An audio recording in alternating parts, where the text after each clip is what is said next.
Alors bonjour, aujourd'hui on va parler d'un sujet qui touche beaucoup de candidats à l'expatriation, notamment en Afrique et d'autres pays également.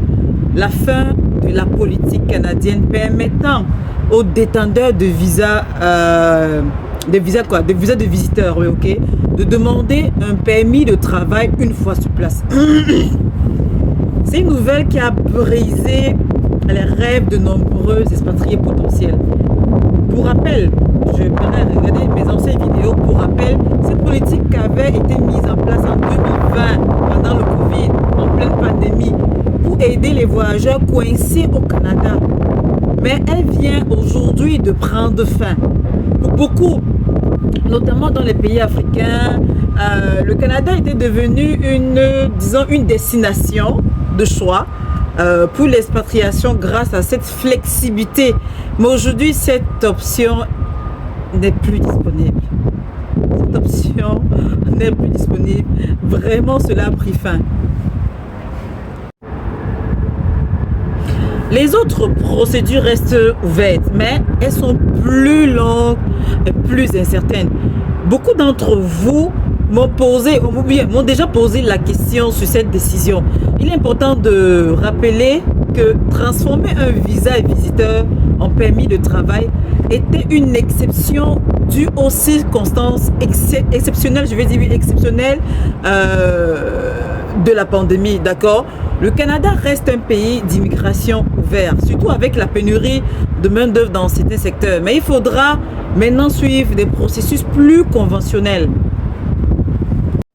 Le pays reste un pays, disons, le Canada reste un pays d'immigration ouvert.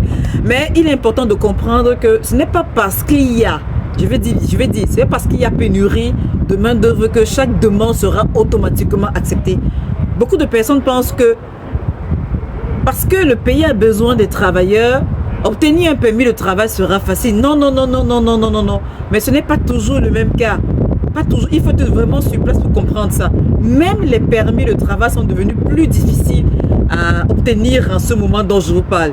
Vous pouvez demander à certaines personnes. Je ne parle pas de ceux qui passent par derrière et pour avoir ce qu'on connaît là et tout. Donc, il faut s'armer de patience. Les entreprises canadiennes doivent suivre les procédures strictes et avec l'incertitude économique actuelle. Maintenant, certaines d'entre elles réduisent même le personnel. Le processus de recrutement est donc plus complexe qu'il ne l'était auparavant. Il faudrait qu'on fasse l'effort de bien comprendre ça. Donc, c'est pas parce que vous avez, je sais pas, envoyé vos dossiers, ou bien vous avez demandé à ce que on vous recrute et tout, et que automatiquement ça sera fait. C'est vraiment devenu, comme on dit chez nous, troncanda, le genre où tu attrapes ton boulot et tu le sais très fort. Aujourd'hui, il y a des personnes qui arrivent et qui vont dans d'autres boulots qui n'ont rien à voir avec. Ils n'ont pas le choix. Ils n'ont pas le choix. Il faut le faire pour payer toutes les factures.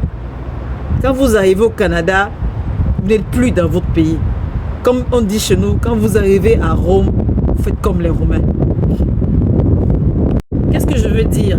Ce que je veux dire par processus plus conventionnel, c'est que pour obtenir un visa ou un permis de travail actuellement là, il faudra désormais passer par des démarches plus longues et plus formelles. Donc, postuler des emplois, obtenir une évaluation de l'impact sur le marché du travail dans EIMT et parfois attendre plusieurs mois avant d'obtenir une réponse. Je dis bien plusieurs mois avant d'obtenir une réponse. Donc, si vous voulez immigrer au Canada, il faudra être persévérant et bien préparé.